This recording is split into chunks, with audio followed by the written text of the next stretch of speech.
Good morning and welcome to Today in LA. I'm Bill Rice Jr. Forrest Lee is joining me on the set this morning. Good morning. And as he sometimes does, Mike Amos is joining us from Panama City Beach at his beach house. Good morning, Mike. It's a beautiful sunrise in Panama City, and if you're wanting to come down for the weekend, the water is clear, and I don't know if I've ever seen so many people in swimming and having a good time all the way up to sunrise yesterday. And it's beautiful, beautiful down here. If you want to come down here for the weekend, it'd be a lot of fun. But isn't it hot? Well, it's hot everywhere, but, it's down here, at least you got to breathe, and it doesn't feel as hot down here as it does inland, as we call it, inland. But it's pleasant. Of course, it's hot on the beach, but you've got the good breeze and cool water, and it's a lot of fun. So the water temperature is pretty good? Oh, yeah, the water temperature, it's perfect. I mean, you would love it. Sometimes you can hardly get in because it's cold. You don't have that effect at all. It's ready to swim. It's ready to swim. And we're now joined by Michael Amos, your own Michael. Or maybe you can't hear me. But Michael Amos joins us from Grayton Beach. So we've got an Amos in Grayton Beach and an Amos in Panama City Beach. How far is Grayton Beach from Panama City Beach, Mike? Ask him again. Oh, what, 20 miles? Would you say 20 miles, Mike, or what? He hadn't come on. He hadn't got his audio. You got us, Mike? Yeah. Can you hear us now? Yeah, you're on. We got Michael. Look, he got a blue Dixie cup just like I got at Piggly Wiggly. I love those Dixie cups. I tell my wife, every time you go to the grocery store, I want some plastic Dixie cups because you don't have to wash them. I'm a professional beer pong player, so I use these Dixie cups to win a lot of money down here. But, 1 star, 2 star, 3 star ping pong. The one great thing about Mike's situation of being on Zoom TV, we have 5 people to talk. We've got 5 people talking at the same time. Yeah. Right, but it's happening in Troy, Alabama this morning as we speak to you on Facebook around the country, around the world. How about that?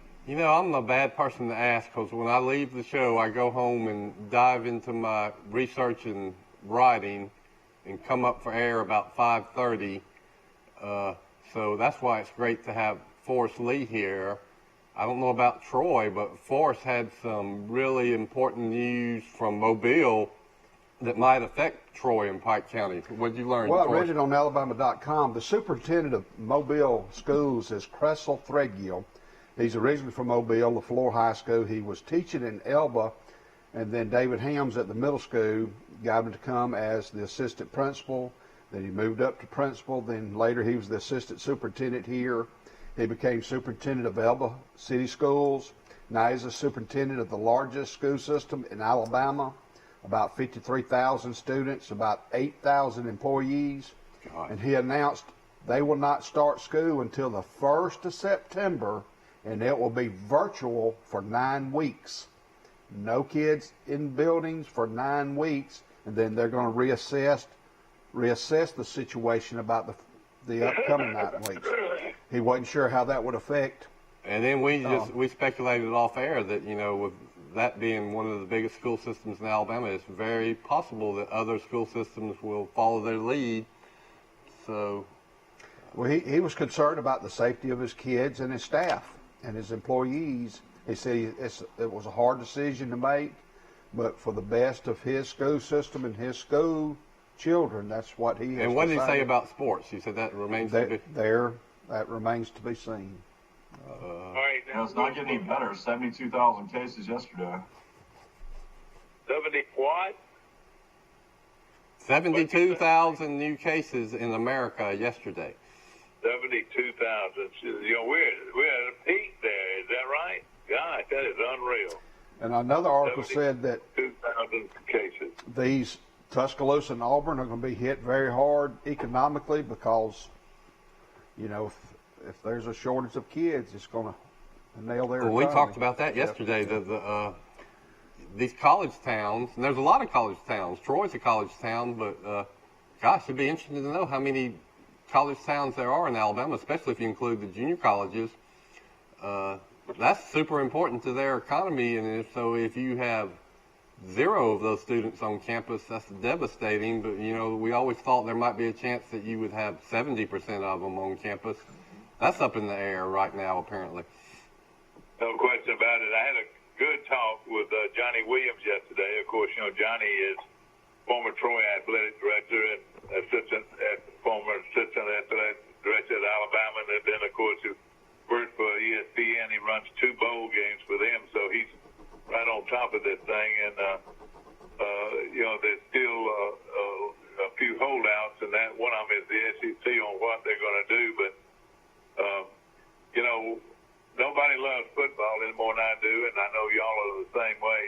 Everybody wants football, and we don't even know how we could exist without having football every year, because it's so much fun and so involved with the total public, enjoying the fall of the year. But again, we've got with this virus, and the governor came out right with some pretty strong statements. Tell us a little bit about that. Well, we talked about that yesterday. Is that masks are going to be mandatory in public business, places that serve the public. That's the new trend. It's really, and other businesses are doing it. Walmart's going to that policy that everybody has to have a mask. Publix, I just read, has gone to that policy. So all the big stores are apparently going to it, and now states, and plus before the state did it, we had a lot of mayors that were doing it too. So that's the new normal, is the mask. I got one in my passenger seat of my car, so I'm ready. How about Forrest Lee? Does he have one? I got one in the truck, but it says by Google there are 61 colleges and universities in Alabama. Well, see, 61. The stuff you learn by watching Today in LA. 61 colleges and universities in that Alabama. includes junior colleges. With that, I hadn't read the list. Now that wouldn't be towns, because some towns like Montgomery has several colleges. I would say there's 45 towns in Alabama that have a junior college or a 4-year college. How many? Guys, a bunch. There's 25 community colleges. Let's count them up in Montgomery, all the different ones. You got AUM, Troy University, Huntington, Faulkner. And then there's there's this little community college out on Vaughn Road to the left. Trenholm State. Yeah, well, Trenholm State, good. So there's Maxwell Air Force Base College. I don't know if you count that. That's God, the whole base of Maxwell Air Force Base is really a college, isn't it? If you think about it.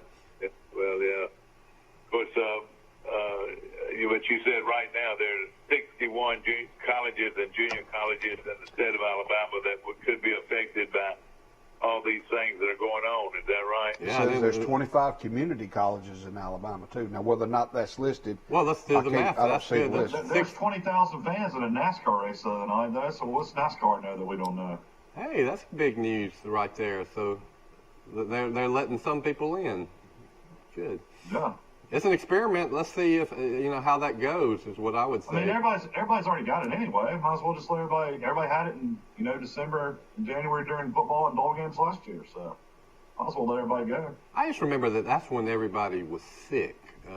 There were a ton of people that were sick in January, in December, and early February in Troy. Now I guess there might be a ton of people sick right now. I haven't heard of them, but there might be. That I'm just, our doctors could tell us. Are people coming in with bad coughs and shortness of breath and fever? So I've got this question about cases equal sickness. It probably doesn't. In most people, if you got the virus, that doesn't mean you're sick. Hey, right while we're talking about all of this, what's our emergency number this morning? Do y'all have that in front of you? Yes, it's the hotline at Troy Regional Medical Center. The COVID hotline is 670-5409. 670-5409. And that is the emergency number if you feel like you have any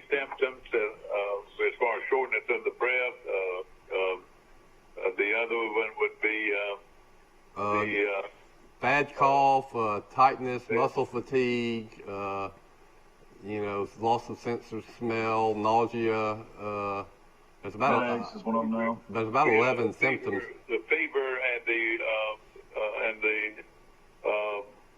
shortness of breath would be two major things, wouldn't you think? Yeah, and I've talked often on the show about, in most people, they're asymptomatic or have mild cases, but in those people that get serious cases, it couldn't be more serious. I mean, you can go downhill in a hurry. So Mike is absolutely right.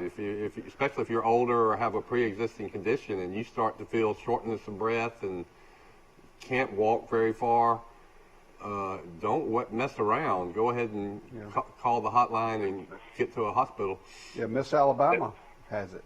It was in the paper yesterday. In Alabama.com. Did they cancel that, or are they gonna do it, or what? Well, the current Miss Alabama has it, and her mother has it. I haven't heard anything about pageants at all. I would assume they'd be every big I want to event. mention anybody wanting to come to Walton County or Bay County, the water is absolutely gorgeous right now. Crystal clear, looks like the Bahamas down here. So they're actually running a shuttle service. All the parking in Graton Beach is now blocked off. And the county is now running a shuttle service just for people to go to the beach and go to the Red Bar down here in Graton. So you can jump on a golf cart for free and go eat lunch or go to the beach. Oh, that is good. I wish I could the go. Red Bar, it serves only lunch and dinner. Is that right? Yeah.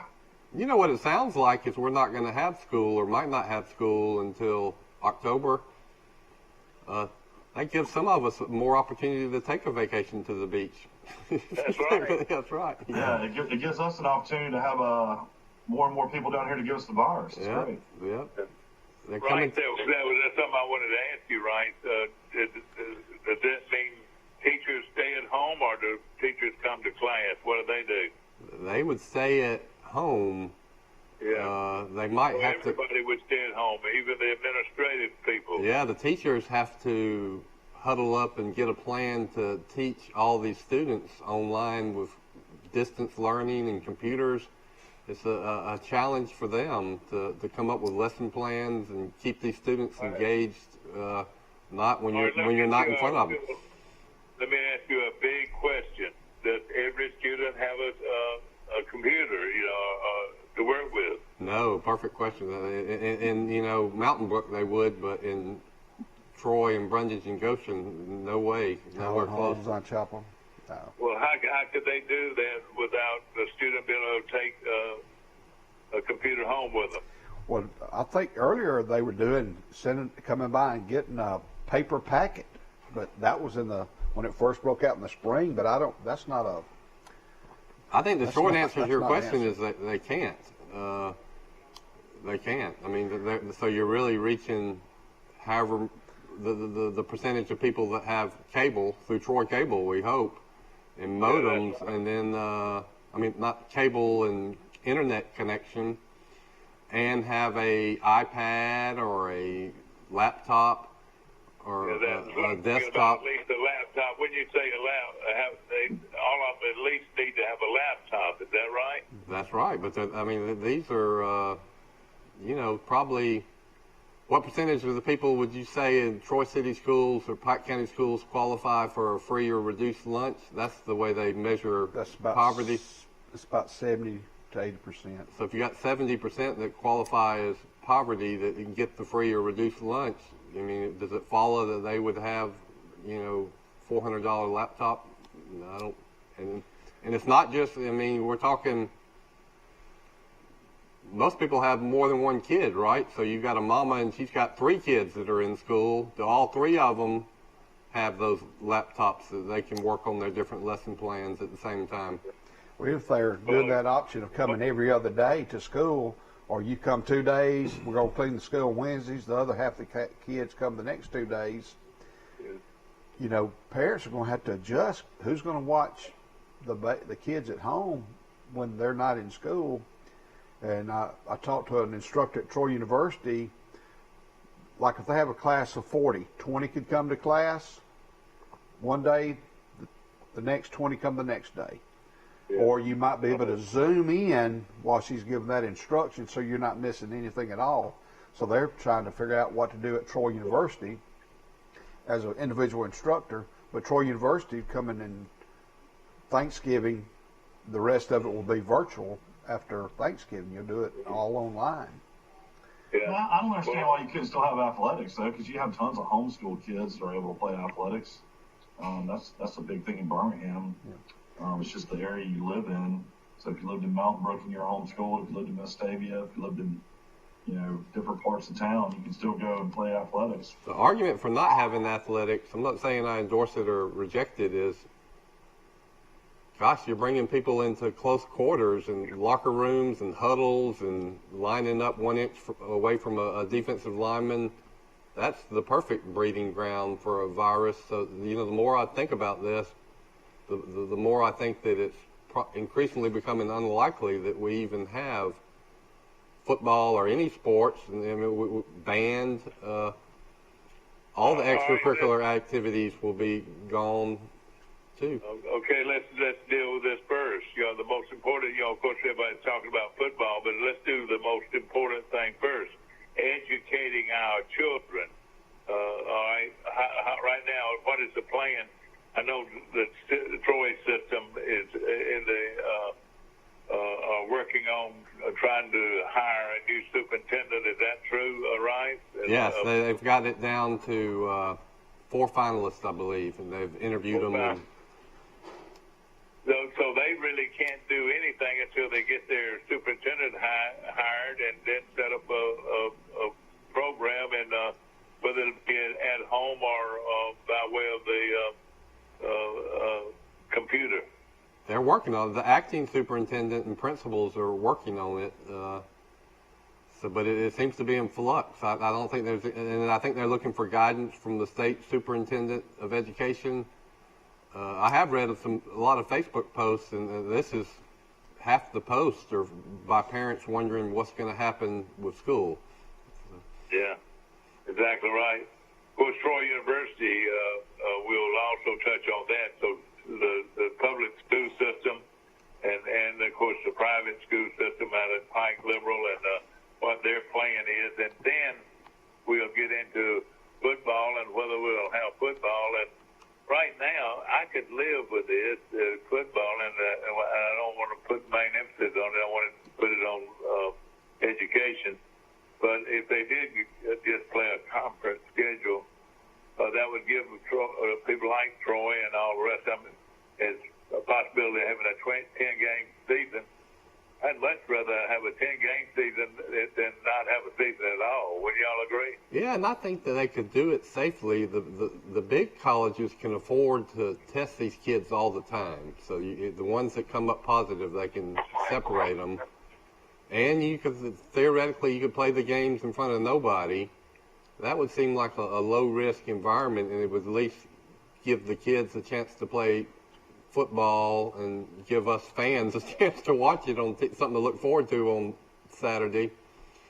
But I talking this out off the top of my head, the more we talk about it and y'all bring up these great points, what do y'all think? Now I'm thinking it's definitely lower than a 50-50 chance we have football. When I say football, I mean Alabama, Troy, Auburn football, and Charles Henderson, Goshen, Pike Liberal Arts football. They're already playing travel volleyball and travel baseball and softball. They're already doing that. People are. Yeah, you're right. I think the NFL will play as long as I have the NFL. I mean, I'm a pretty big NFL fan. I'm of course a huge college fan more than NFL, but I mean, as long as we have something to watch. I mean, it's like baseball starting next week, basketball's going to start next week. I think that's only going to help. I mean, you're going to see how they do it, and hopefully the SEC and the Big 12 and the ones that are left, the ACC will, wait and see kind of what they're doing and not make a brash decision. I don't know. I'd say it's probably 60% they play, 40% they don't. I did see, Michael, that you probably saw the same story, that somebody with the NFL Players Association said that 72 NFL players have tested positive. Didn't say what. Yeah, didn't say if that was asymptomatic. I bet you 90% of them were asymptomatic, but they didn't tell that. But they said that was 2.5% of the players. And so I did quick math. If you have about 50 players on an NFL team, and I think there's 32 teams, that's about 1,600 players. And out of that 1,600, 72 tested positive.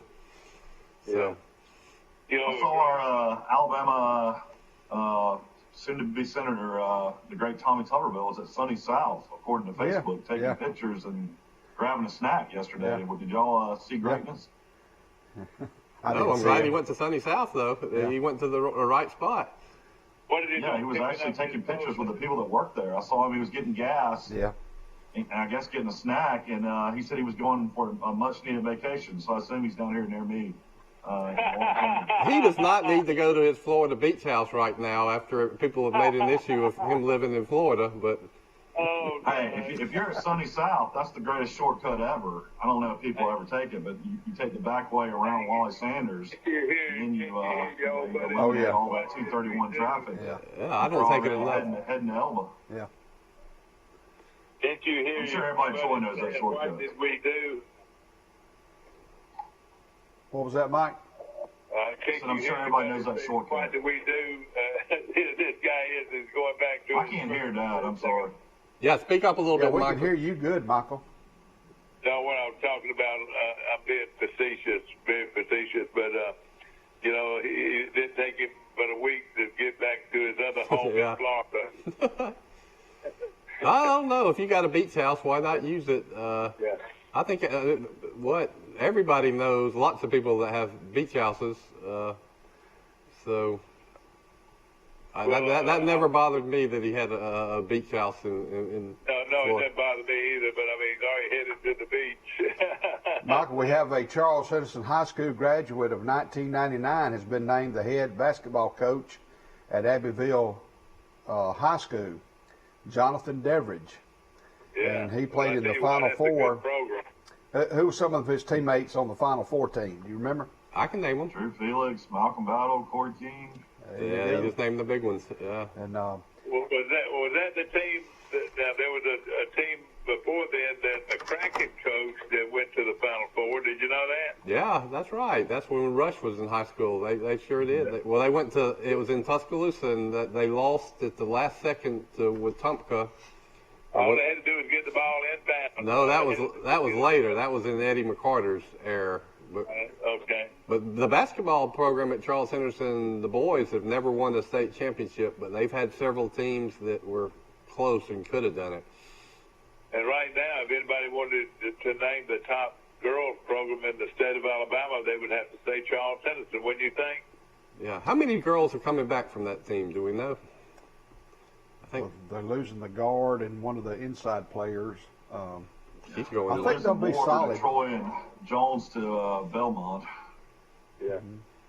You know, I don't know who else they lost. But let's talk about Jonathan Deveridge. I remember him well. He was a guy that could play small forward or wing guard, probably about 6'2", super athletic, was a very good basketball player and just a fine kid, too. So I'm happy to hear that he is, I bet he's a fantastic coach.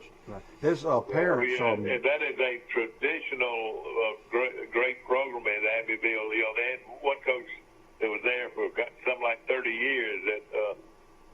This is a great program. One of the players, one of the great players, played at Auburn. Is that right, Mike?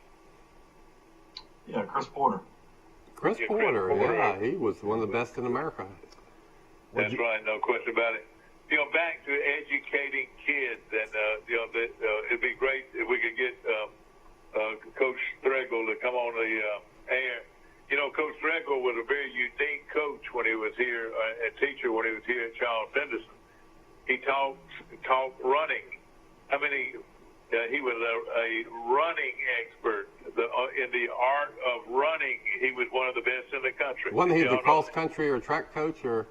Well, he That's right. he ran track at Troy University. Oh, right. He was like a 400 runner. And what He taught and speed what drills. They did, they would send people that wanted their. Of course, it is very important is how fast you run, and he taught kids how to run properly, and it really helped a lot of kids become really great players by teaching them how to How run. old would he be, approximately? Cressel's probably 42, 45.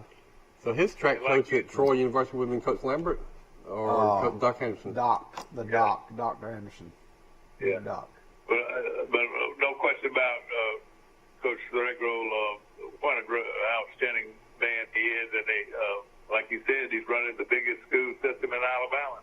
Yes, sir. I was a part of that school system in the second semester of 6th grade. I went to Azalea Middle School, which is the feeder middle school right next to Davidson High School. Yeah. And I moved from Opelika, and man, that was a big shock. I went to little small schools, neighborhood schools in Opelika, and then I went to a massive school in Mobile. All right. Well, let me ask you this. Now, of course, Barnes, you've been in education a long time. And right now, we're looking at this Mobile system and thinking about doing everything online. And of course, I'm sure they've developed a model program, and it's something that I'm sure we ought to look at here in Troy and Pine County, and I'm sure they will. But it's going to be very important, though, to go online. The kids will have to have a certain amount of equipment, each kid. Is that right? Well, it won't happen. I mean, you're right. Unless Bill Gates wants to come out and write a check and give these kids laptops. So Yeah. I mean, it sounds good in theory, but in 70% of the public school systems in Alabama, which serve underprivileged, impoverished kids, it's really not even practical. I mean, so what I'm saying is, if these kids are only going to get educated by the computer and online, they're not going to receive any instruction at all. Well, it's going to get for Troy Cable. Troy Cable has the best internet services in Pike County and the surrounding counties, so everybody needs to get internet through Troy Cable. Well, that's true, too. Well, that's a possibility. And as far as you've been there, how many of these kids actually own a laptop? Do you know? I wouldn't begin to know. Just look at elementary kids. To be online, to be able to educate a kid online, you've got to have a laptop, don't you? Yeah, then you got to have internet access, which costs money. Yeah. You got to buy the equipment, then you got to pay the monthly fee.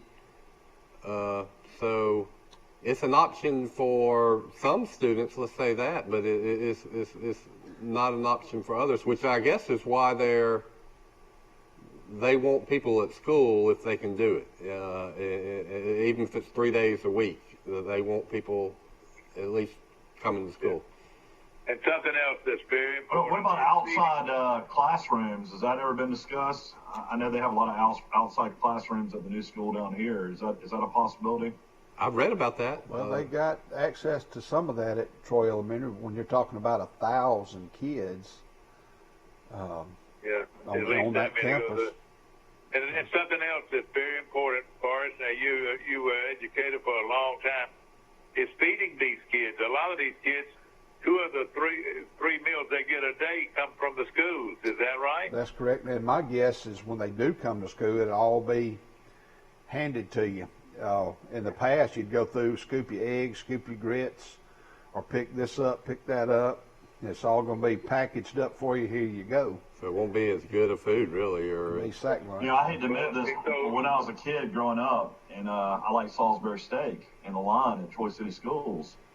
And a lot of times I'd get Salisbury steak, and I'd put my mashed potatoes on top of the Salisbury steak, cover that up, and then get another Salisbury steak on top. And they never would catch it.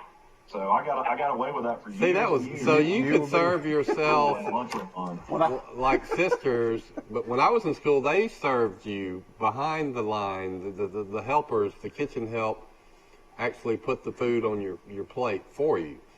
When I was at Luverne, if you ate all your food, you can go back for extra. If you were at the end of the day, if it was the last lunch period, and we were in the last lunch period at the end of the day, so if you've had a clear plate, you can go back and get something else. Yeah. So what I'd do is I'd open up my milk carton and put what I didn't eat in that milk carton that I didn't like, and I'd go back with my empty plate. Here, guess what? What is Salisbury steak? I still don't know what that is. It's kind of like a hamburger steak or something, maybe? It must be the sauce on it. Salisbury. It's like a hamburger steak. Isn't it? I mean, let's look it up. Salisbury. That sounds like it's some English royalty or something. Is probably where it came from originally. But what I'm saying. But I love my Salisbury steak too. And you have the classic square pizzas that I still don't know how they came up with that. The best thing they had at the school was the day they had cinnamon rolls. Those cinnamon rolls were really good. It was created by J.H. Salisbury. They didn't give you a whole lot of options back then. I think all our options were white milk or chocolate milk. That was it. When I was in school, I think my senior year, we got a salad bar, and we thought that was so cool. You had the option. Maybe they did have that, yeah. And the cafeteria is now the library. Yeah. And then if you go to Pike Liberal Arts School, it is chicken. Yeah, they're catered by the pig, aren't they? But they've got the best chicken nuggets in town out there at Pike Liberal Arts. They're catered by Julia's now. Ooh. So are they catered by Julia's now? Yeah, that's another trend that came around is having outside people cater the meals. So it's much rarer to have your own staff preparing the meals on site, especially at private schools. I was bad, they let the seniors and some of the people get out to go work, to go eat lunch. Yeah. And I remember I would sneak out and go eat lunch, even in the 10th grade, in my car. I'd go to Crow's and some other restaurants and then come back when everybody was coming back to campus. I don't even know if they let them do that anymore. What was cool for me, one reason you wanted to be in the journalism class with Miss Swisher is they would let you out to go sell ads for the paper. That's right. And you'd always sell them to your dad or to your dad's best friend. They would always say yes. So you'd sell a couple, but then you always had time to go to McDonald's, and that was so exciting. Think of the liability here, right? What if you were injured, or in a situation like that? Think of the tremendous liability that school system would have. Yeah, see, now that's a big issue. Back then, I think when my mom and dad were in school, you could go home for lunch anytime you wanted to. Yeah, well, I don't know about that, but I know this: that the reason school has to be so strict is the liability if some kid did get hurt. Back to these laptops and educating the kids at home. And, of course, I think there's no question that Rice and Forrest, you are close to the systems a little bit, is that they would prefer to educate these kids in-house at the school system. But let me ask this, and everybody talks about homeschooling, you homeschool your kids. And we brought this up a little bit yesterday. I could see people setting up and starting their own little school, or could they do it where they could take 23 or 25 kids and somebody educate them in their home? Could they do that? Yes. Oh, yeah. Homeschooling's a big trend, and I think you're right on. But what they're going to do is they're going to drop them out of public schools, and then parents aren't going to be able to homeschool every one of their kids because they got to work. But you might have somebody that they know that says, okay, I can teach 10 or 15 kids at my house. Come on over. So I wouldn't be surprised if you do have a big uptick in some kind of homeschooling. Let's say Crow Hill, where we live over there. They've decided to a lady over there would say, hey, I'll homeschool 25 or 30 kids. That could open up a can of worms, though, couldn't it? They will block the government. It would also be a slash daycare as well. Yeah, and there are regulations and ordinances that do not. You got to be licensed if you have over 10 people in your house or something. So the government would nip that in the bud. And I'm just throwing that out. Theoretically, and I would say, why not? If somebody's a good teacher and the parents trust that teacher, let them do it, but it won't happen. Actually, 5 to 8. Right. It's got to be certified to be legitimate. You're right. But that goes back to homeschooling. Forrest, what have you got to have to be for these kids to be taught online? What would they need? Mike, I've been out of it for a long time, and as a physical educator, it really is not in my realm of knowledge, and I would not be able to answer that particular question. You'd have to get. I thought this, There's some I think outside the box sometimes is. I think I would be a great social studies and history teacher, or I've got a great interest in history and social studies, and I could probably teach English and journalism for sure. My wife is an English teacher. You find somebody else, another person. Why couldn't you go and start your own school and recruit? Good evening, ladies and gentlemen, and welcome to Bill Rice Jr. School of Hard Knocks. Right. Yeah, and charge, $150 a month, $200 a month. You could make a go out of it. I think that's what the way education was in this country back when it was formed. You just had a couple of people that could teach, and the parents trusted them and sent them to them. But again, the licensing and certification and all that wouldn't make that possible. But people could do that. And right now that folks that want their kids educated and they can't stay at home and do it themselves, they might be interested in that type of option. Yeah, but again, I watched Tiger yesterday. Tiger's back, and that makes golf exciting. The Memorial, Tiger shot 1 under yesterday. Right now, the leaders Gary Woodland and Tony Finau at 5 under. But it's fun to have Tiger back, and that course was playing a lot tougher yesterday than it played last week. Yeah, Jack's upset. Gary Woodland's in the top 10. I bet if you looked at his stats, he's in the top 10 more than any golfer out there. And the reason is he hits it so darn far. He hits the ball so far, it makes the game a lot easier. Yeah, it sure does. Y'all ever seen him? He's a big old strong guy, and he's always around the top 10 almost every week. It's like Tom Kite. Y'all remember Tom Kite? And he didn't win much, but he was in the top 10 every week. Tom Kite, of course, he was a redheaded guy. He looked like he always had too much sun. Did you ever notice that? he would have been a good example of somebody needing sunscreen. He was Mr. Consistency. He could always made the cut, and he was often in the top 10. Earned a ton of money. I think he won 1 major, 1 U.S. Open. His daughter went to Alabama and was a gymnast at Alabama. Tom Kite. Yeah, I worked with my twin sister Camille, Stephanie Kite. I met her several times. I met Tom Kite before. He's a little bitty guy. But yeah, his daughter worked with the Bruno event team and put on the golf tournament in Birmingham for years. How about, she didn't really perform. Did she ever let her on the gymnastics team, or do you know? I think she was an All-American. Oh, okay. Mm-hmm. Yeah, I think she was. I mean, that's when they were winning national championships after national championships. Well, She was probably about 4'8". Yeah. Davis. I've got to go back to this school stuff a little bit, y'all. Troy's city school system will not be able to make any kind of decisions on what they're going to do until they hire a superintendent, which they're in the process of doing. Do you know any information on that, Bill? I don't know. I'll look into it and try to have it for you by Monday, but I don't know a deadline when they're going to have. I know they've done the interviews, so if they've done all the interviews and they got the applications, it seems like they just need one school board meeting to vote on it, and they could call a special school board meeting. You don't have to wait every 2 weeks. So I would say it's imminent, very close would be my guess. Yeah. And I can see the closer we get to the start of school, as far as on the time frame, that there's going to be more and more things happening with this virus. Being able to take a shot, hopefully before long, and we'll be home free. Don't you think?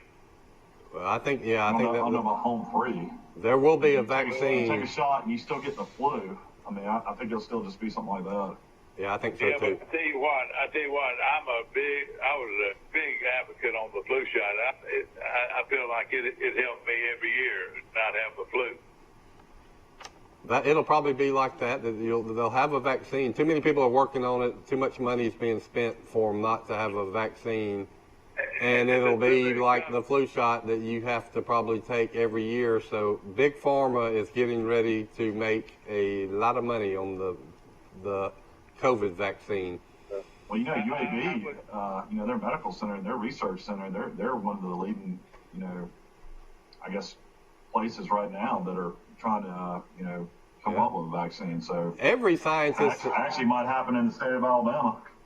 Every scientist in the world that is into virology or immunology is working on it. And Bill Gates is in it big time too, so that's kind of been interesting. Him and Fauci are kind of in it together. Yeah, a lot of conspiracy theories around his involvement. Yeah, I've been reading a lot of that. But you know what a vaccine will do? I guarantee you it won't be 100% effective. It'll be like the flu shot. It works some years it doesn't. But just the fact there is a vaccine will relieve a lot of people's anxiety. I'll make this prediction: when they announce they have one, the stock market will go up 3,000 points in one day. I went down it. Okay, ladies and gentlemen, we're going to go to a commercial, right? Is that okay? Yeah, that's good. I need to get some more coffee anyway. So brought to you by Premier Dodge Chrysler Jeep and Ram trucks on the bypass in Troy. They're dealing like nobody out there. And, of course, remember, nobody beats a Premier deal on a Dodge, Chrysler, or Jeep or Ram truck today. Have you seen an increase in your insurance premiums or significant change in your insurance coverage? Let Sandbeck Insurance offer you a better plan to suit your business or personal needs. Sandbeck Insurance offers many lines of insurance, whether it's home, farm, or auto insurance, work comp, business, or health and life policies. Sandbeck is here for you. Call or visit our Troy, Enterprise, or Andalusia office today. Sandbeck Insurance, where we take pride in taking care of your insurance needs. At the Piggly Wiggly, we proudly support our local farmers and bring you the best they have to offer, all at cost plus 10%. When you shop local, you reinvest in your community. Remember, buy local, shop local. Piggly Wiggly, local since forever. A personal touch, a high level of trust. Whether it's checking and savings accounts, personal or business loans, or our local friendly service. That's what Troy Bank and Trust customers expect. But now we offer more. Free identity theft protection for our new and existing customers, protecting your family's time, money, and good name from identity theft. Because protecting your identity is now a big part of our identity.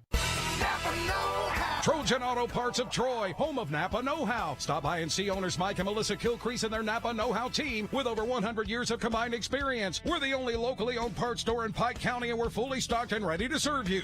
We pride ourselves on being your go-to parts store, not only for the simple items, but we specialize in those hard-to-find items as well. Trojan Auto Parts, the right part at the right price at the right time. Napa, a name you've trusted here in Troy since 1945.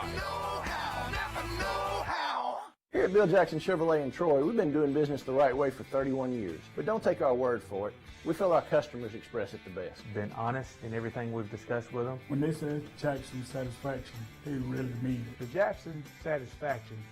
Out to Starling. We are back on the air. Woo. All right. Back to, yeah, that's right. Let's be quiet. Yeah. Back to our show. We're back on the show, and the 2 minutes was not enough time for me to take my pit stop and get my coffee, but we're back now. Well, I'll tell you what, this Hillenbrooks coffee is great coffee, isn't it right? Yes, it is fantastic coffee. You come from a family of good coffee drinkers. How did you know? I started drinking coffee in second grade. My mom called it coffee milk. It was mostly a lot of sugar and a lot of milk. So, but can you picture me, second or third grade, let's say, eating breakfast? And back then, Mom made breakfast every morning. We all sat down together at the breakfast table and ate it. But I would be drinking my little coffee milk, and I would be reading the sports page. Well, I will tell you this. I'm going to tell you this, and I'm ashamed of it. And I think it might have hurt me on down the line. I can't remember when I didn't drink coffee for breakfast.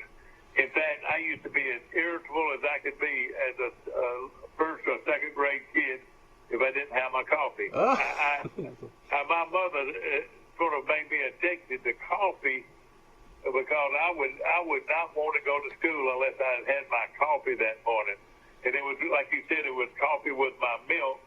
But, man, I've been a coffee drinker all my life, and I think it probably did something to keep me from growing. Hey, I got one trivia question. You're a big man, Mike. You grew plenty. I got one trivia. I've never had a cup of coffee in my life. Can you believe that? You've never had one in your life, Michael? What happened to you, man? I mean, I've had a sip to know I didn't like it, and that was it. I've never had coffee in my whole life. How in the world can anybody not like coffee? I'll tell you right? that all through high school, I did not drink iced tea. Only time I sipped it was unsweetened tea, and I did not like it. And, it doesn't have much taste to it, does it? Unsweetened tea does not have much taste. But then I went to Alabama. How can you live in the South and not drink tea? Well, then I went to the University of Alabama, and we had our meals at the fraternity house, and all you had to drink was either water or tea.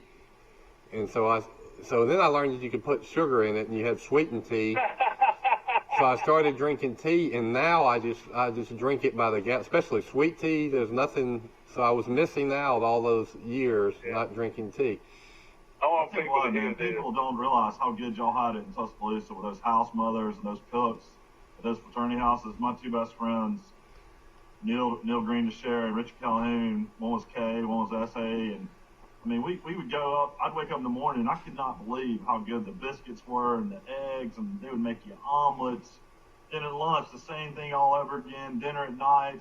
I'd stay with them in the fraternity houses. I was like, man, this is unbelievable. Don't they do it in the sorority houses too? Or the sororities have a lot more members than fraternities, and that's something let's segue into COVID discussion. That's another place that the virus could be spread rapidly. Is you have a mass of people coming into fraternity and sorority houses, congregating at close distances, eating their meals. Do they want that to happen? And one of the positive things that we've heard coming out of Troy University is that the sorority, the kids wanting to go out for rush for a college sorority is at a record peak. Yeah, I've heard that. It's going to be a virtual rush is what I read. They've got a huge number of young ladies wanting to go out for rush. That's great. That is good news. Let's accentuate some. My wife taught in Pike Road, and then she taught at Stanhope Elmore for a long time, and she knows some kids, and then that are from other towns. They're coming to Troy University, and they're going out for rush. She says she was in a sorority here, and so she's active in, the little rush activities they have. Back to coffee, I don't know if coffee's bigger. I reckon it had to be big then, but when I was growing up, it had to be big. But even then, like I said, I was almost addicted to coffee. I just loved coffee in the morning, and I was just a little kid. I remember that Mariah would be outside waiting for me to come, but I'd be trying to drink my last 2 or 3. See, I thought I was the only person that little that was drinking coffee, but you were just like me, Mike, and you were probably I guarantee you were reading that newspaper sports page just like I was. Yeah. And if my daddy would have been home, my kitchen would have been full of smoke, and of course, you've heard me say this about cereal boxes, and I'm looking at a cereal box right here. I still eat cereal out of the box here, but I used to get, if I would be so irritable in the morning because I had to have a coffee, I'd hide behind that cereal box. I wonder how many people have done that. Getting mad with your brother or your sister, and then you hide your head behind. You didn't want to look at them, so you hide your head behind the cereal box. What cereals were around when you were a kid? Same ones as today? Kellogg's Corn Flakes, Raisin Bran were big. Rice Krispies was pretty big. You had to put sugar on those Rice Krispies, though. Did you have Fruity Pebbles? And what else was special about Rice Krispies? Do y'all know? Well, you can make those Rice Krispie treats. Well, they could, but also you hear pop. Have you ever heard sport milk over Rice Krispies? Then you get up close to it and listen to them pop. My mom did a good job of rotating cereals, so I think I sampled all of them. It was Fruit Loops and Captain Crunch and the Corn Flakes, Rice Krispies, Fruity Pebbles. We weren't consistently one cereal. You know, we went through all of them.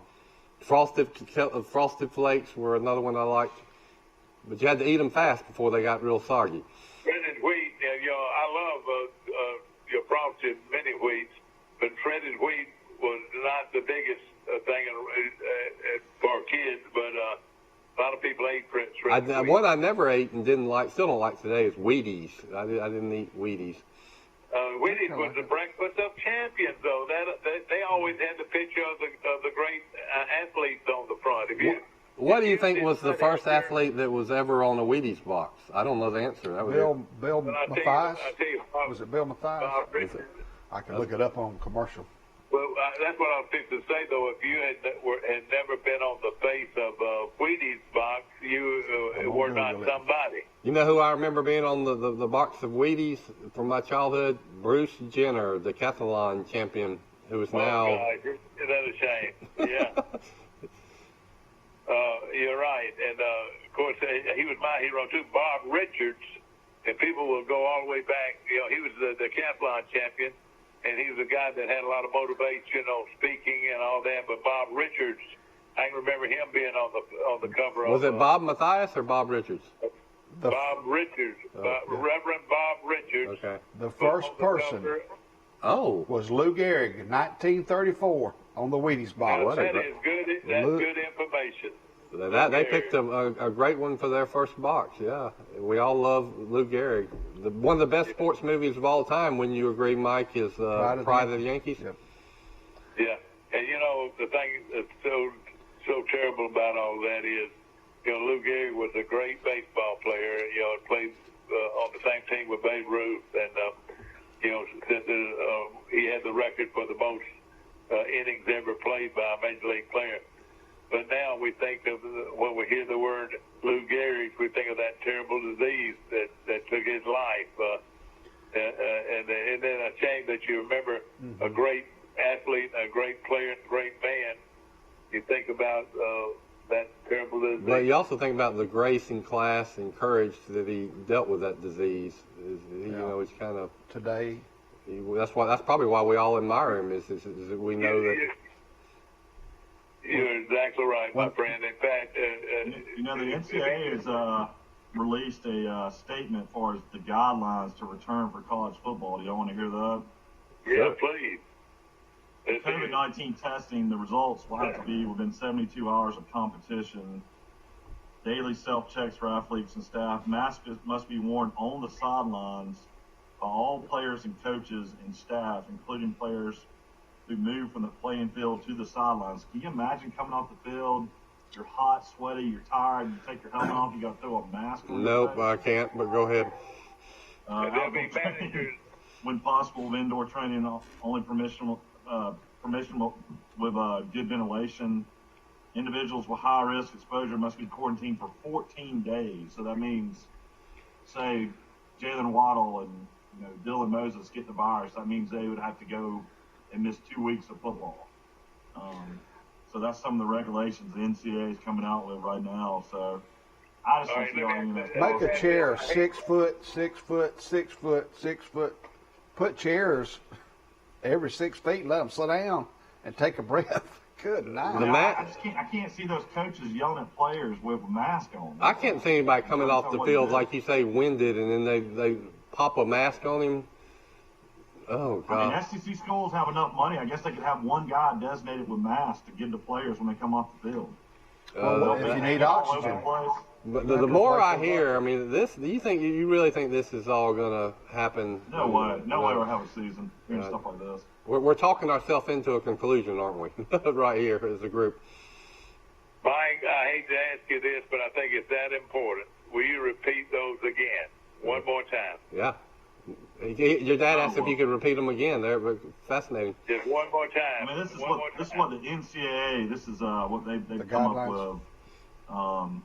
This was released on Thursday. Comprehensive new set of return and play guidelines as far as college football. And they mentioned COVID-19 testing and results to be completed within 72 hours of competition in high-risk contact sports such as football. Daily self-checks for athletes and staff, masks to be worn on the sideline by all players, coaches, and staff, including players who moved from the playing field to the sidelines, to outdoor training when possible, with indoor training only permissible with good ventilation. And anybody that gets the coronavirus, you have a mandatory 14 days you're out before you can come back and play. Oh, me. The math, I think some of those you could live with. The 72-hour, you got to be negative 72 hours for a game. That's no problem. But the math, and then who's going to police it? I mean, you got 100 players. No, you got about 80 players on the sidelines. You got about 50 other coaches and managers and water boys. You got officials. Can you imagine officials that being 100 degrees, you're going to wear a mask? Older officials, good point, yeah. Now, let me tell you this. This sounds crazy, but let me tell you what you'd have to do. You know, let's say at home, a lot of these schools dress as many as 85 to 100 players. So they line them up, and they go through a line, and they have all checked. Their temperatures are being checked. If their temperature is over 102 or over, you're out of here. You cannot play. You got to leave the stadium. You have to leave the stadium. Anybody in the stadium with temperatures over 102 should be asked to leave the facility. I think it's actually 100.2. It's not 102 is a pretty bad fever. It's 100.2. Just is what I've. Yeah, that's right. 100.2. You're right. I mean, I can see the SEC and the Power Fives having the money to do this, and the Troys and the non-Power Fives, the 1AAs, the Division Twos. I just don't see how this is possible. And what authority does the NCAA have to tell colleges that they have to do this? I mean, in basketball, it's run by the NCAA, but is football really run? They're the governing body. I guess you have to. But in the SEC, rules, don't you? I don't know. That's the question. I mean, you might be right, but I'm not 100% sure that's the case. Get Johnny Williams on the line, Dad. He might could tell you. Depth it will be the key. You're right. Anybody from Troy's athletic department, Brent Jones, or anybody that knows any of these things we're talking about, call in and we have an open line. They probably are. I mean, they wouldn't have issued this edict if they weren't. I mean, they can tell you, make all the rules on scholarships and recruiting, and their guidebook, I understand, is as thick as a dictionary of all the rules everybody has to comply with. So. Well, one thing I've heard, though, it doesn't look good at all for the Tennessee game and the North Carolina State game. So that is two games that we feel almost sure will not be played, and that's going to hurt Troy both sides. And it was, that North Carolina State was. We were all looking to that. Yeah, well, that was going to be a big deal for Troy to have North Carolina State. Why can't we just do this? We could have 16 teams ranked in the preseason polls and just go straight to the playoffs. That's right. play 2 games. We'll just have 16 teams play, and then we'll have a national championship. Let me ask y'all. The timeline is shortening. I've noticed a big billboard on 231. Troy is selling season tickets for football starting at $60. Can't beat it. Who's selling the tickets? Troy University football is selling season tickets. But, that's got to be very, very hard when everybody that's thinking about buying a season ticket must think, are we even going to have football? So are people going to write a check right now when, they're probably guessing, their best guess is there ain't even going to be any football this year. So it puts Troy and all the teams selling tickets in a huge bind. I'm sure they want that revenue cash flow coming in right now. Yeah. Right now, let me just tell you this. This virus and this situation that we're in right now, it has affected the city of Troy and surrounding areas tremendously, but I think it's going to get worse before it gets better. The revenue, the tax revenue, and the university growth that was at its highest, I would say, in our history almost. I would say that as far as student body and the programs that supported our tax base. You know what supports that, Mike, right is now, look what is happening. It's going downhill as we speak. you know what supports that statement, Mike, is look at the growth of an apartment complexes in Troy and houses that are rented to students. I mean, that shows you that there are a lot more people going to Troy. And you would, all of those apartment units that have been built in the last 10, 15, 20 years, well, a good percentage of them are going to be what? Empty, no revenue for the real estate developers, and then the utility hookups that the city of Troy provides the power for and the water for, that revenue is not going to be coming in. Well, and You're just saying that, though, don't you think hearing all these different things, you just got to try it and see what happens? I feel like you got to. I would be me, but I'm in the minority. Well, hopefully, now let me just say, college orientation is about the same. With the parents coming in and the students coming in for their preschool orientation. And in fact, there's one coming up this Monday, and of course, those numbers look pretty good, no question. Despite the situation that we're in, and again, Troy University is one of if you want to go to school online, I don't know if there are many schools in the entire country that can compare with Troy and their online distance learning program. They've been doing it a long time, and they were one of the very first schools to really emphasize distance learning. Would y'all agree? Yeah, that helped. They had the foresight to get into that before most people did. I read a post yesterday that somebody had seen an ad in the Army Times. That's another thing Troy has done, is they've got a niche by going after military people who are continuing their education, want to get a master's maybe, or so that's another little marketing niche for Troy University, is active and retired military, maybe probably active military. Well, your leaders are retired military. Most of your leaders at Troy University are. A lot of them are retired Marines. Yeah. What's going to happen with basketball? I mean, if they're not going to play football, which is an outside sport, I mean, basketball, NBA is about to start. They've been playing the other conference where they play for $1 million. I can't think of the name of it. That's been on ESPN lately. I mean, surely they won't play basketball if an indoor sport. I mean, I guess maybe you could, because there's less athletes involved and you can test easier. I don't know how it all works. I guess is football just tougher because it's just more athletes? Y'all heard me say it over and over again. What we're doing, we're trying to open up at the same time we've done it for years and years. I just can't see it happening. But I could see the school being backed up to October or November, and actually play football from November 1st on until the 1st of March, or however it takes so long to go through a 10-game schedule. But then the other thing that I think is very important is you've got not just football players. I mean, of course, you got to get a student body on campus, and you got to get all your international students back and so forth, and then they say your band programs will be hit terribly on this, that you probably will not have a marching band, at least inside the stadium. I've heard that already.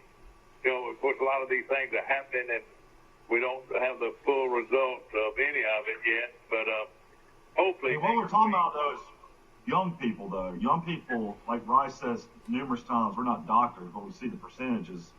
I mean, kids 25 and under, I mean, I don't know. What do you think the percentages are of deaths from the coronavirus in the United States?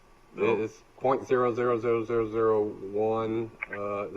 I said 3 deaths, 17 and under. I just saw a story that said there's been 30 deaths, 17 and under, in 5. Is that nationwide? So you've got 60 million people that are in America that are age 17 or under, and they say that there's been 30 of them who have died. So divide 30 into 60 million.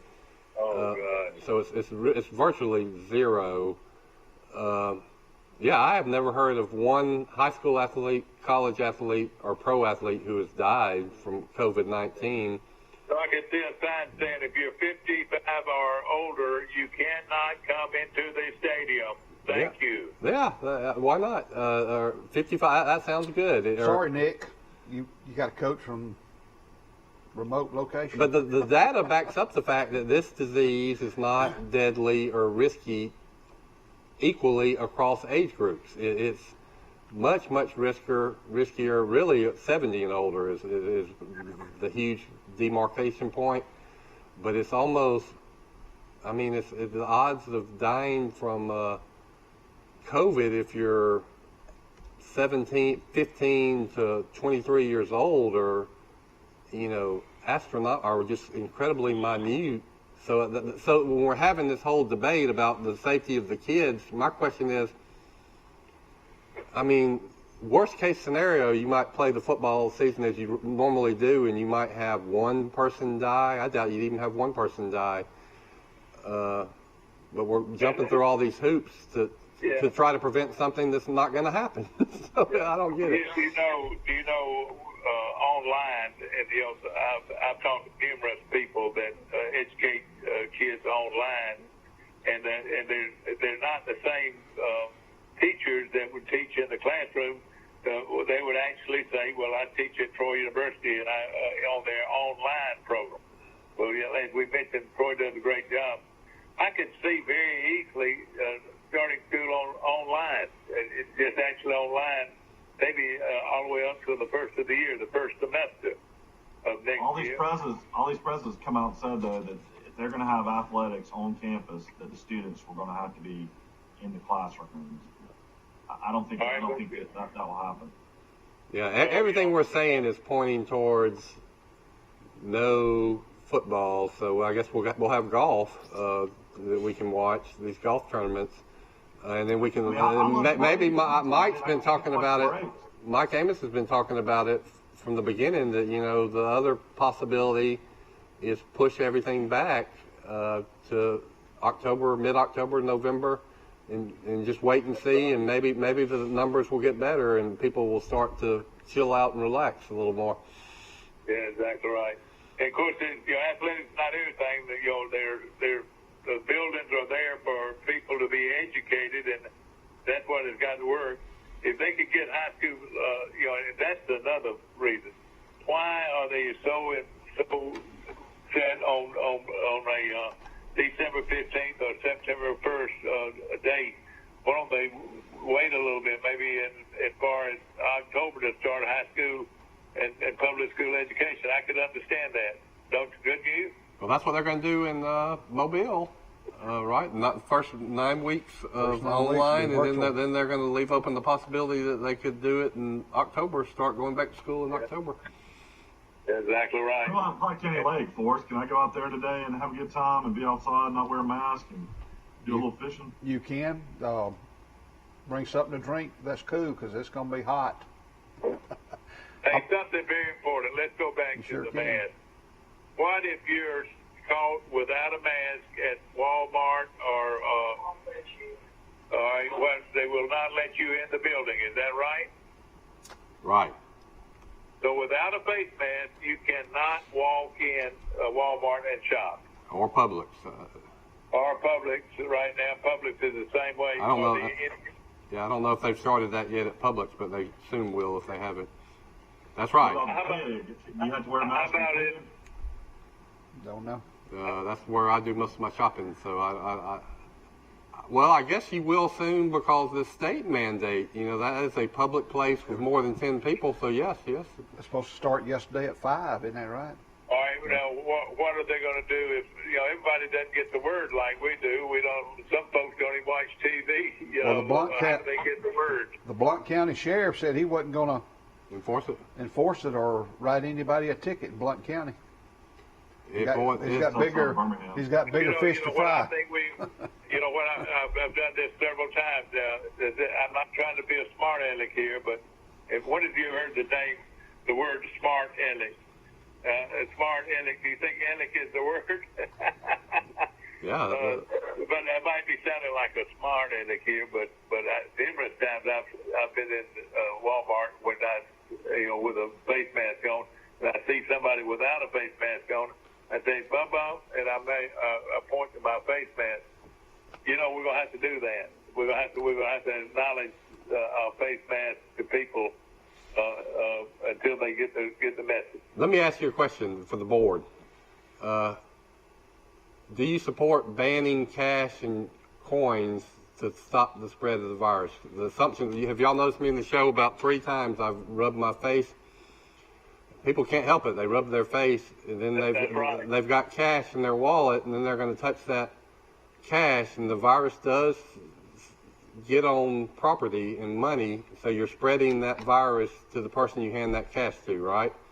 That's right. So would you support, to stop the spread of the virus, would you support the banning of cash and only using debit cards?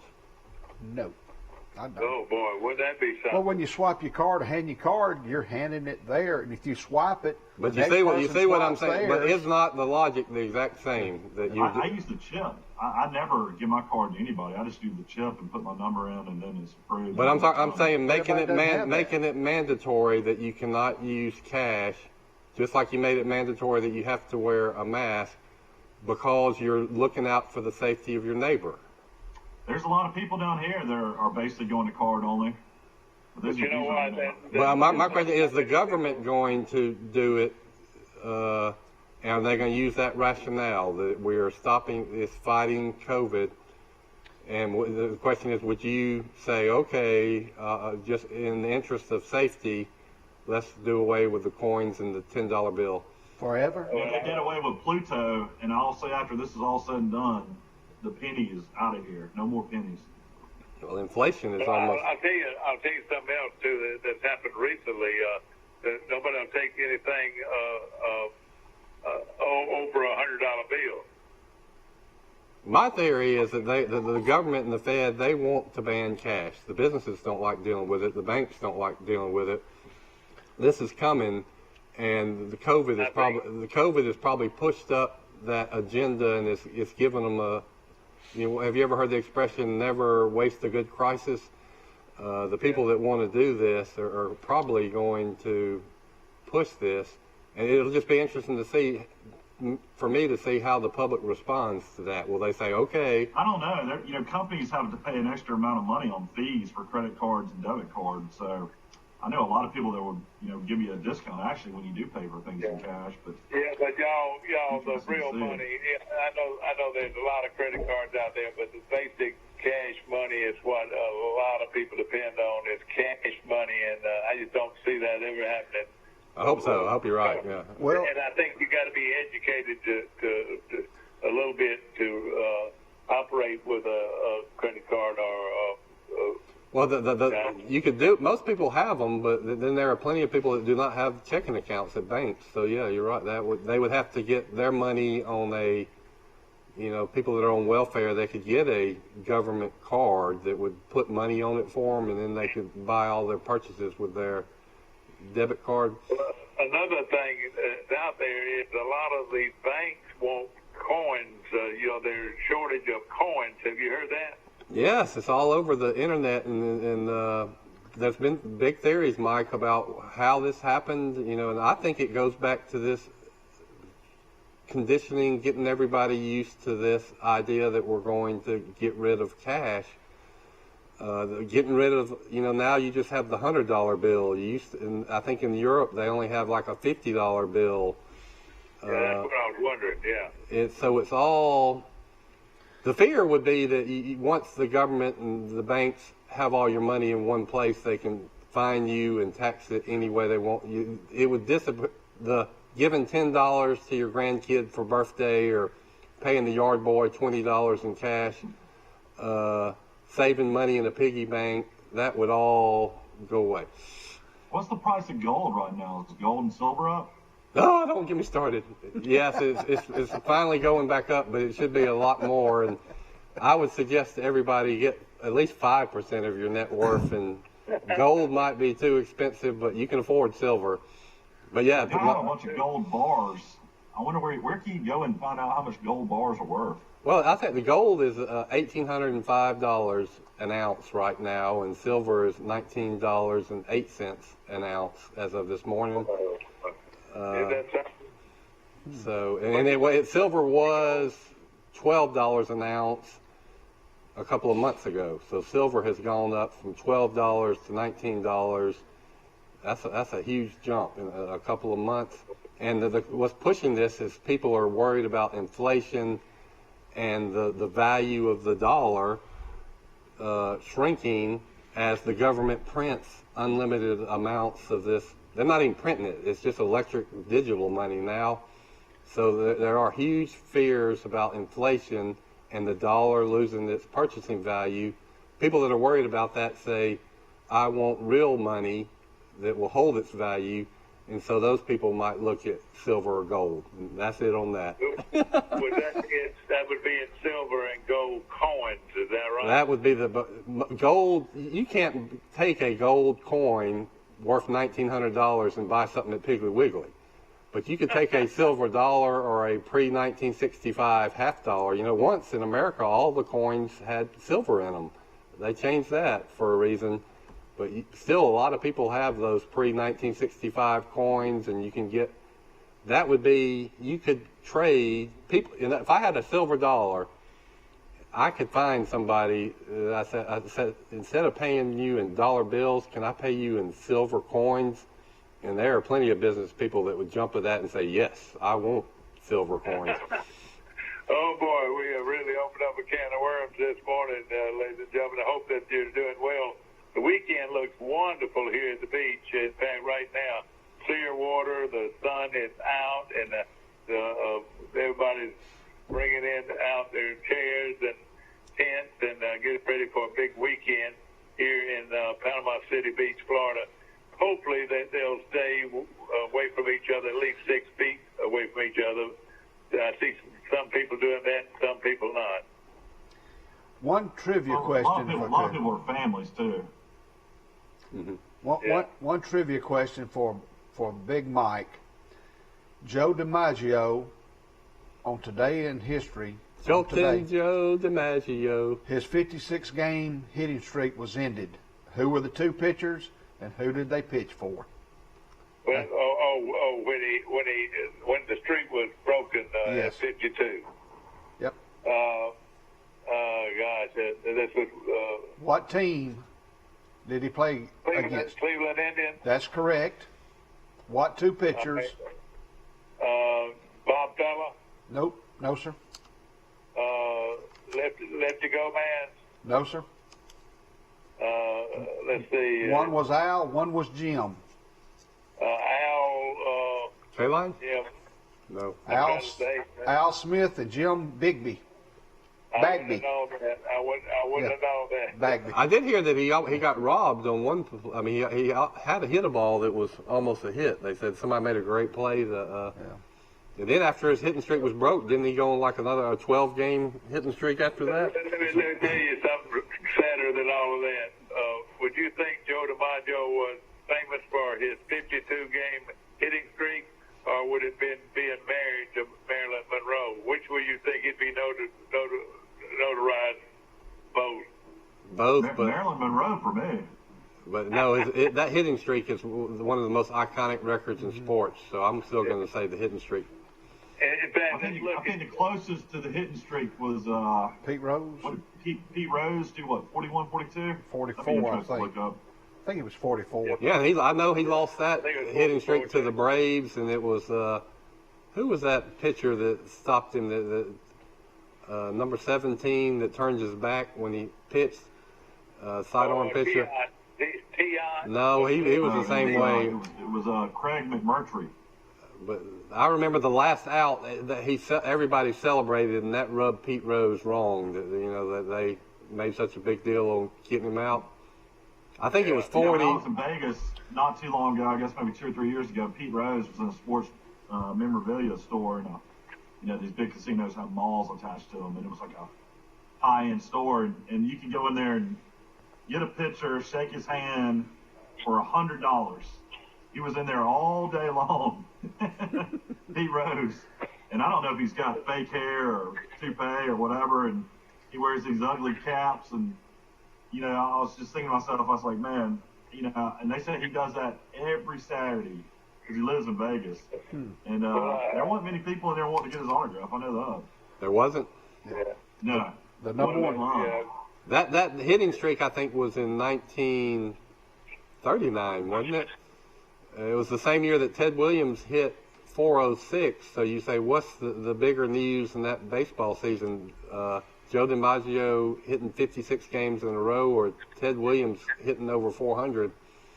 And Ted Williams could have set out that last game and protected his 400 batting average, but he didn't do it. He played, and he went like 3 for 5, didn't he?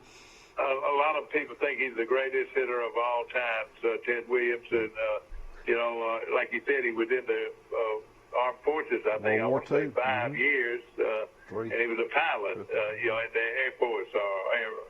Yeah, he lost. So he lost about 5 seasons of his prime. Right. And what a great player he was. Passed He played away, right his field for family, the. his kids trying to freeze his brain. You remember that? What now? Oh, yeah, that's right. Ted Williams' family was trying to freeze his brain. Oh, yeah.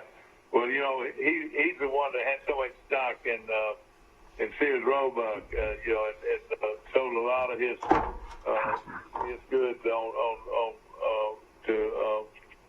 Sears Roebuck. What do you think is the more impressive accomplishment, hitting 406 in an entire Major League Baseball season, or hitting 56 games in a row?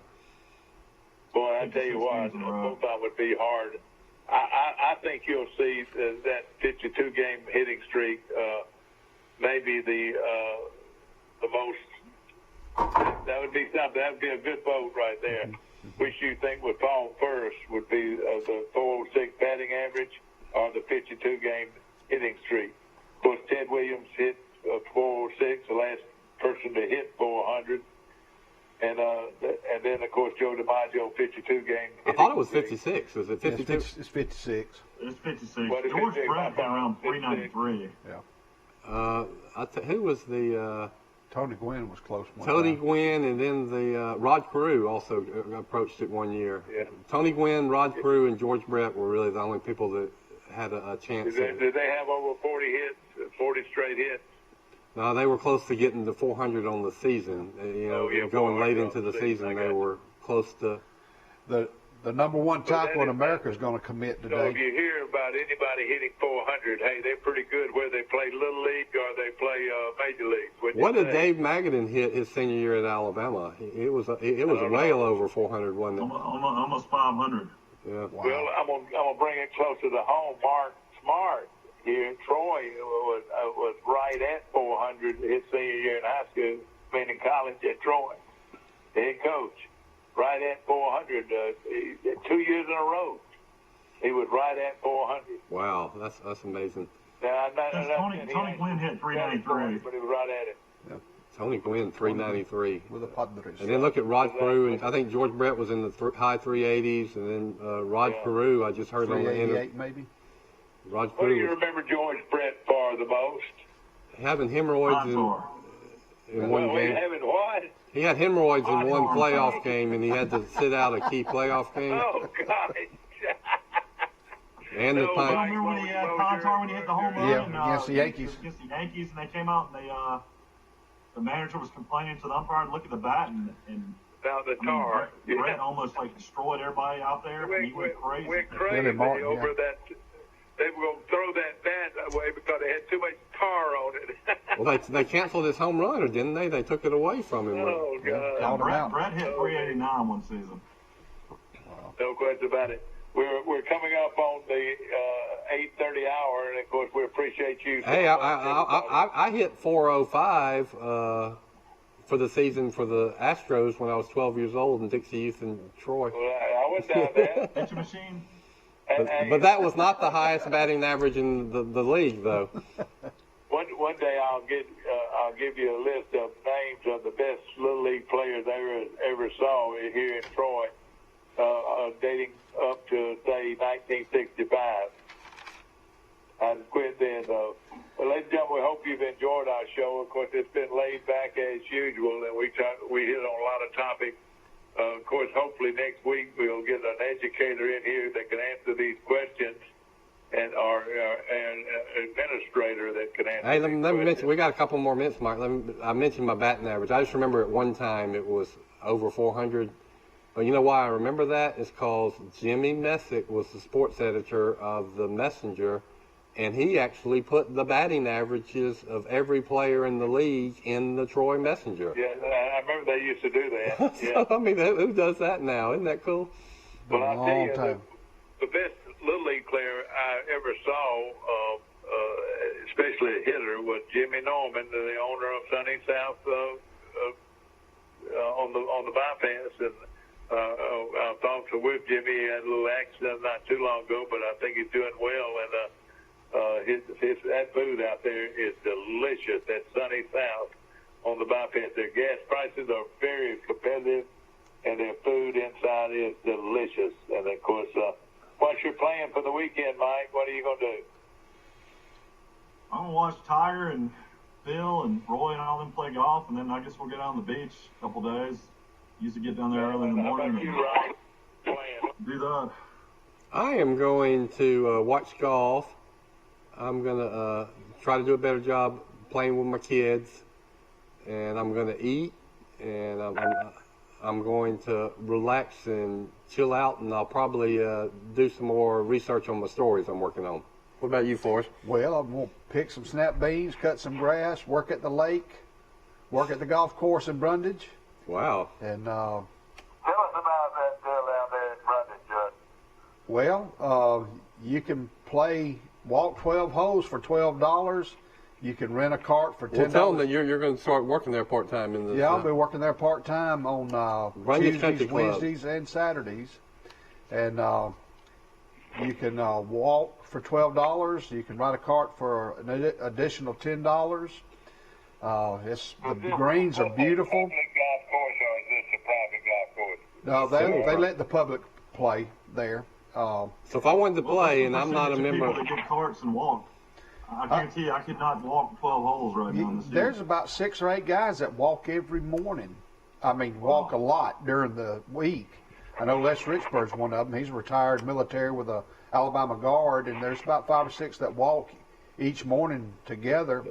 And then when they turn the 9, some of them may get a cart, or the rest of them will walk. Is that a pretty flat course, or is there a lot of hills? It's relatively flat. I played it one time, and it's been a long But time. the greens are in great shape, and I played there Saturday was a couple of weeks ago, and I just inquired about it, and sure enough, I got a call, and my first day was Wednesday. Loved it, and I'm looking forward to playing some golf out there. That course has produced more great golfers per capita than any course in Alabama. Brundage Country Club. There's fantastic golfers have come out of there. Y'all come play. They're open every day, but Mondays, and you can get a cart up until 5:30 each day. So, or you can walk and. Everybody have a good weekend. Yeah. All right, so it's Friday, July 17th. We'll be back on Monday, July 20th. We thank you to all our sponsors. Thank you, Forrest, for sitting in. Okay. That's Mike. Hey, Mike. Mike, we're doing our sign-off. You want to tell everybody goodbye? Yeah, I want to wish everybody a great weekend. Like I said, next week we'll hopefully have more answers about college and high school athletics, and also more information about when the school's going to start and what their rules will be. I'm sure we've got some great people looking into this thing strongly, and let's just pray for those guys and they'll make good decisions. There you go. Good deal. Great weekend. It's beautiful down here. See y'all on Monday. Have a nice weekend.